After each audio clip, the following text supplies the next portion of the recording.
Bonjour à tous, c'est toujours très content de vous retrouver un dimanche matin. Ce podcast, je l'adore et on l'a baptisé TZA, Team Zondagartikel. Donc, n'oubliez pas, on apprend beaucoup en faisant un tout petit peu. Euh, Toutes les semaines, chaque semaine, on fait un tout petit peu. Mais avant de commencer, hein, donc installez-vous déjà, préparez-vous une tasse de thé ou de café, mais je vais quand même dire quelque chose parce que j'ai reçu quelques retours, hein, vous le savez, je reçois toujours énormément de mails et j'adore ça, même si évidemment, vous pouvez aussi mettre vos commentaires en dessous de la vidéo. Mais donc, je reçois toujours énormément de mails et cette fois-ci, on m'a dit, mais en fait, madame, mais vous, en fait, vous rendez les articles progressivement, pardon, de plus en plus difficiles. En fait, je ne m'en étais pas rendu compte. Donc, si c'est le cas, dites-le moi. Mais donc, voilà, qu'est-ce qu'on va faire? On fait maximum 3 pages. Et donc, ici aussi, donc c'est l'article que nous allons lire maintenant. On va faire maximum 3 pages. Le reste, vous pouvez faire vous-même ou bien pardon, vous revenez vers moi et vous dites: «Non, non, non, madame, continuez, faites l'article complètement». Oui, pourquoi pas, mais donc j'attends un retour de votre part. Je vais aussi essayer de trouver un article, heu, pas trop difficile pour la semaine prochaine, mais donc ici, c'était Fatma, qui est professeure de néerlandais à Bruxelles, qui avait trouvé l'article, mais comme Fatma, elle est professeure de néerlandais, peut-être son niveau est un tout petit peu plus élevé. OK, mais donc revenez vers moi, mais aujourd'hui, nous lisons 3 pages. Le reste, vous le faites vous-même et et puis je commence, après, ceci, je commence, hein, oui, j'ai fait suffisamment de blabla. Mais donc n'oubliez pas, même si l'article est trop difficile, ça ne change rien. Vous pouvez toujours apprendre quelque chose. Si vous apprenez 3 à 5 éléments par semaine, c'est magnifique. Donc pas d'inquiétude et on y va. Donc c'était le Taalbarometer, hein, le baromètre, des langues à Bruxelles et donc il y a à nouveau een nieuwe taalbarometer. Et qu'est-ce qui se passe? C'est qu'un stijgend aantal, donc un nombre croissant, je pense que stijgend, hein, croissant, je l'ai mis plus plus loin, je pense, mais en tout cas stijgend, hein, c'est croissant, un nombre croissant de Bruxellois connaît le franc. Ah! Attendez, ça c'est intéressant. Connaît et en fait, en français, on va dire ni français, ni néerlandais, ni anglais. Mais qu'est-ce qu'on fait en néerlandais? Regardez bien, on dit connaît français, néerlandais, ni anglais. Donc, mais c'est la négation des 3. C'est ni français, ni néerlandais, ni anglais. Ça, c'est assez intéressant. Donc, on a de plus en plus de personnes à Bruxelles qui ne connaissent, aucune langue, qu'est-ce qu'on va dire? Langue courante à Bruxelles. OK.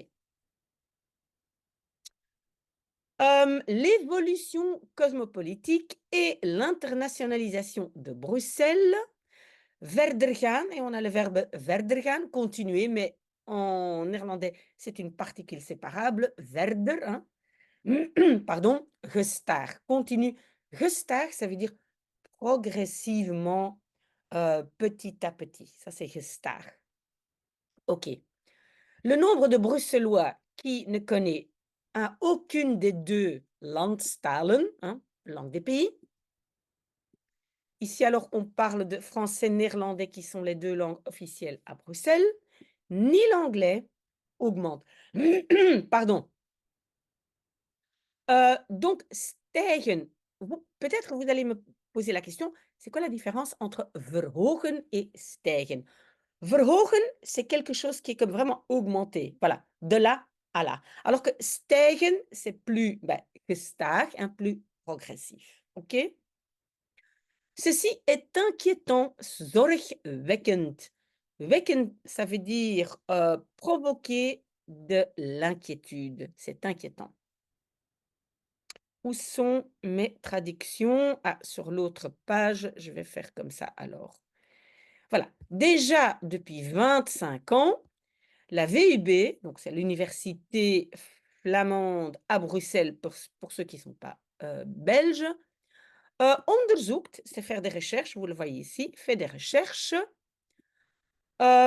pour poids pour l'utilisation de la langue et la connaissance de la langue des Bruxellois. Oké, dat is te danken aan. Ça, c'est une bonne expression. Het is te danken aan. C'est grâce à. Ça, je noterai tel quel.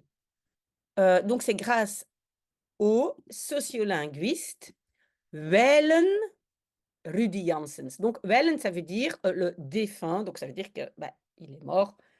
Wellen, le défunt, pardon, Rudy Janssens. Il voulait ainsi beter zicht krijgen op. Zicht krijgen op.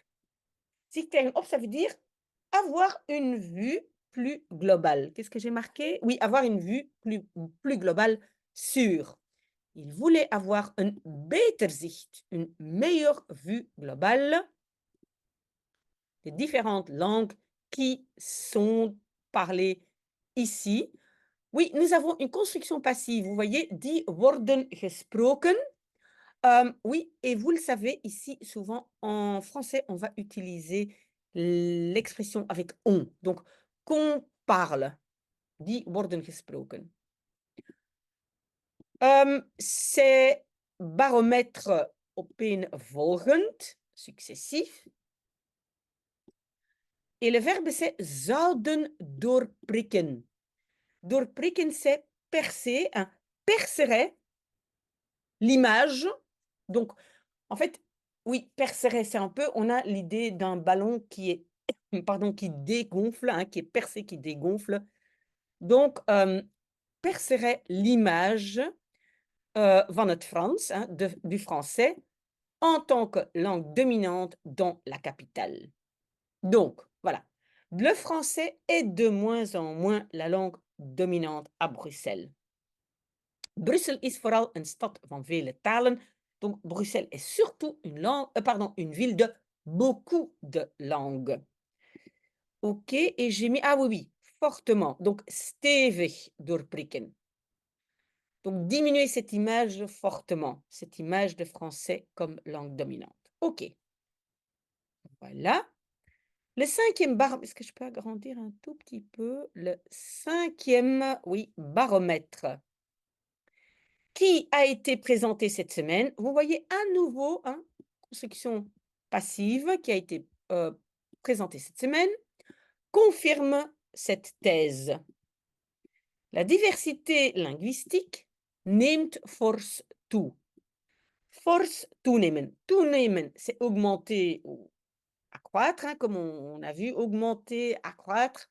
Et force, ça veut dire fortement. Donc, augmente fortement, la diversité augmente fortement. Et puis, on a une phrase, c'est un peu bizarre parce que je pense qu'en français, cette phrase suivante, on va la commencer par si. Hein? Si dans le premier baromètre de 2000, 72 langues étaient parlées, et vous voyez, étaient parlées, construction passive, mais en néerlandais, on dit plutôt étaient parlées 72 langues dans l'autre baromètre, alors blablabla. Mais je n'ai jamais rencontré une construction comme ça en français. À mon avis, en français, ici, devant werden, on va mettre si. Hein? Si dans le baromètre de 2000, on parlait encore 72 langues, alors ce sont 107 langues dans le dernier baromètre. OK? Et selon les chercheurs, c'est probablement un onderrapportering. Je n'ai pas mis ça? Non, je n'ai pas mis ça. Ah si, je l'ai mis. Je n'ai pas mis en rouge ici. Vous voyez, c'est un sous-rapportage. Ça veut dire, en réalité, c'est encore plus.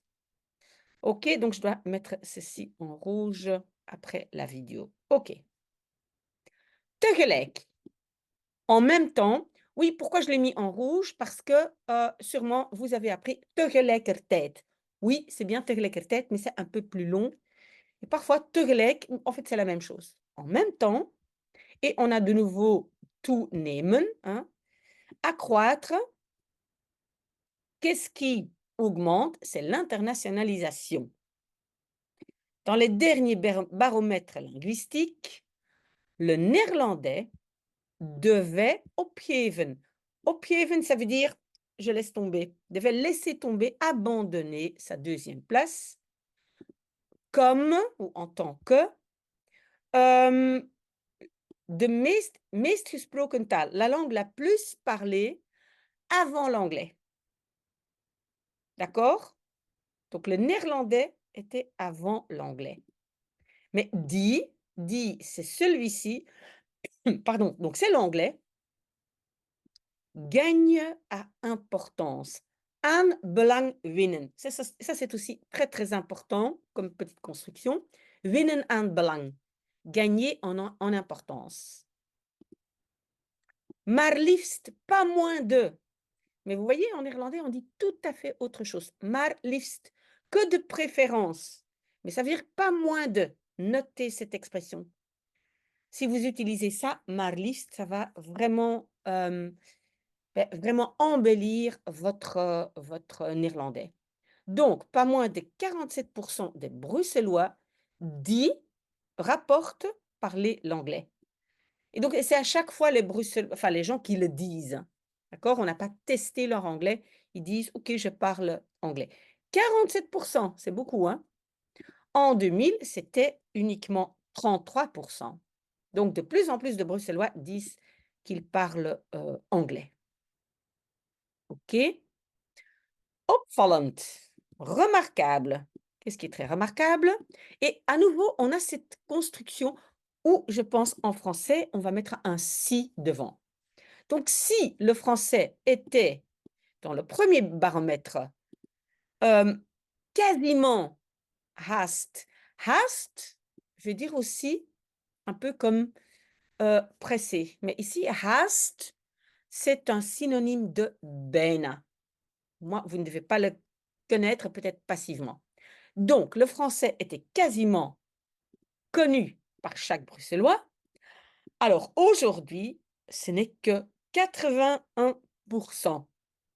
Avant, c'était 100%. 100% des Bruxellois connaissaient le français. Maintenant, c'est 81%. Ça veut dire que 19% des Bruxellois ne parlent pas français. Intéressant, et Fatma, merci pour l'article. Hoe is het met het Nederlands gesteld? Ça, c'est une bonne expression. Het is gesteld. Hoe is het gesteld? Ça veut dire, quelle est la situation? On peut aussi demander à quelqu'un, hoe is het met jou gesteld? Quelle est ta situation? Comment tu vas? D'accord?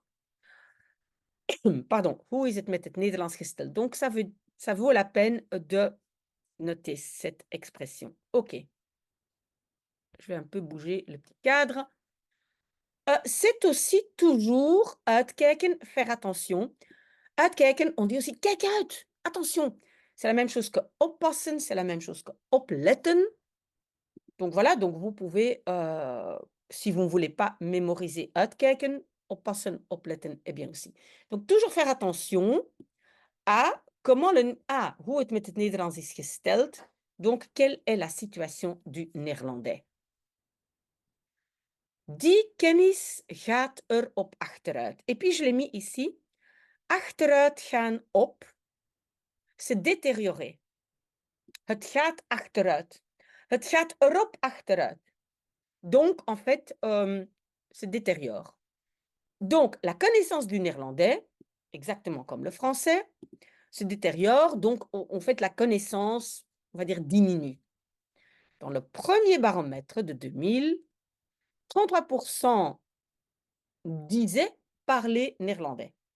Aujourd'hui, ce n'est plus que 22,3%. Quand même, les chercheurs voient un kentering. Attention pour la prononciation, pas kentering, hein, c'est kentering. Un kentering, c'est un revirement, un changement. Ten eerste, d'abord, le chiffre augmente par rapport au quatrième baromètre. Donc, au 4e baromètre, il n'y avait que 16% qui disaient parler néerlandais. Donc, on a à nouveau une augmentation depuis le 4e baromètre. Ten tweede, oui, ça, ce sont des éléments que vous devez bien noter. Ten eerste, ten tweede. Moi, je vois souvent des gens qui oublient le ten, hein, qui disent eerst, tweede. Non, ten eerste, ten tweede. Le nombre de familles où le néerlandais est parlé. Le verbe, c'est blijft stabiel, reste stable. Donc, le nombre de familles où on parle néerlandais reste stable et aussi où le néerlandais est transmis, wordt doorgegeven, est transmis.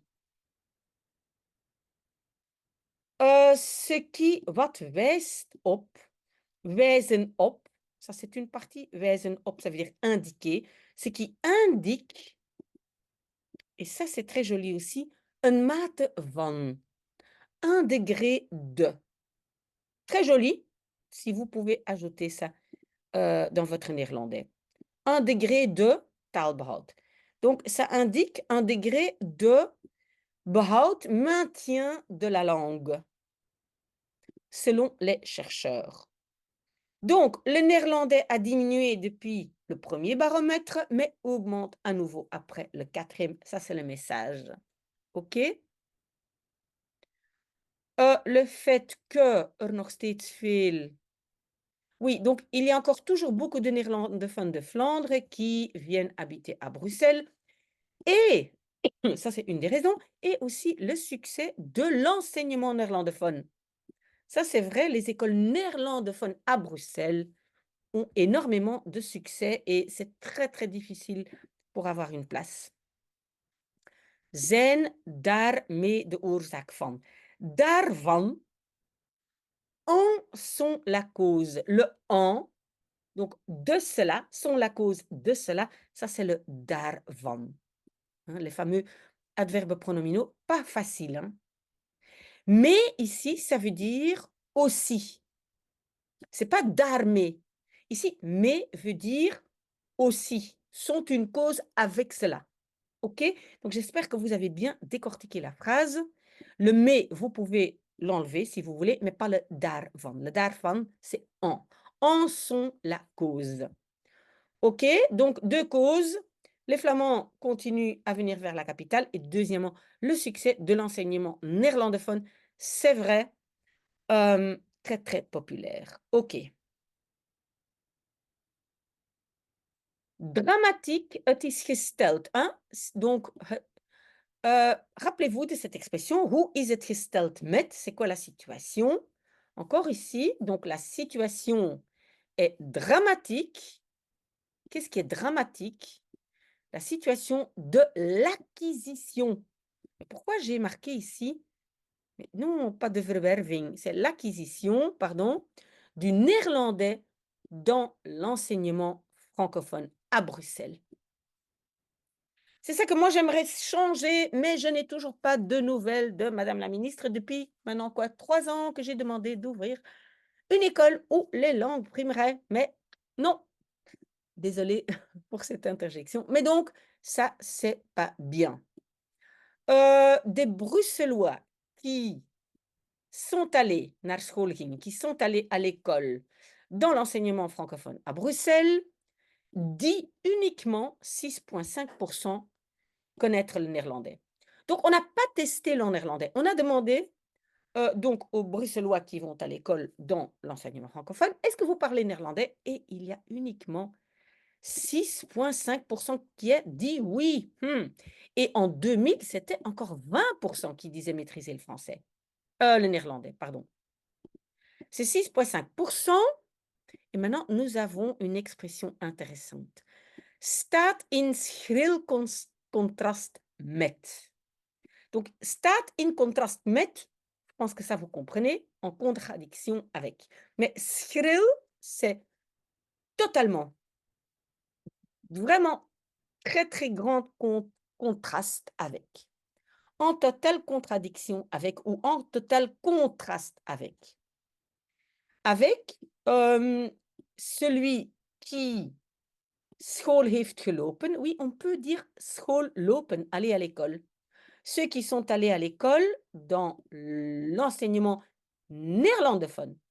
Donc, on demande à ceux qui ont été dans l'enseignement néerlandophone, parlez-vous français? Et 83% de ceux-là disent: «Oui, je parle français». Ça, c'est une grande différence, hein. 6,5 et 83 et on parle bien de Bruxelles, hein. OK, très intéressant, hein, Fatma? Voilà. Mais vous voyez, le reste, je ne l'ai pas fait. Vous pouvez le faire. Si vous dites: «Ah mais non, on aurait voulu faire jusqu'à la fin», vous me le dites, mais ici, voilà, je pense que tout le reste qu'on va, dont on va parler ici concerne un peu la même chose. OK, mais donc c'est quoi la conclusion de notre article? De plus en plus de gens ne parlent ni français, ni anglais, ni néerlandais. Très peu de francophones de l'enseignement, très peu de francophones de l'enseignement francophone parlent néerlandais. Beaucoup de néerlandophones dans l'enseignement néerlandophone parlent français. En général, il y avait moins de néerlandais, mais depuis le 4e baromètre, ça augmente à nouveau. Les 2 raisons, c'est quoi? C'est que les Flamands aiment quand même venir habiter à la capitale et la qualité de l'enseignement néerlandophone à Bruxelles. Voilà, revenez vers moi si vous avez des questions, des remarques, si vous dites: «Non madame, ne faites pas des articles à moitié». J'attends, vos commentaires. Entre-temps, on continue notre café et je vais préparer votre devoir. Voilà, à tout de suite. À très, très bientôt. Au revoir.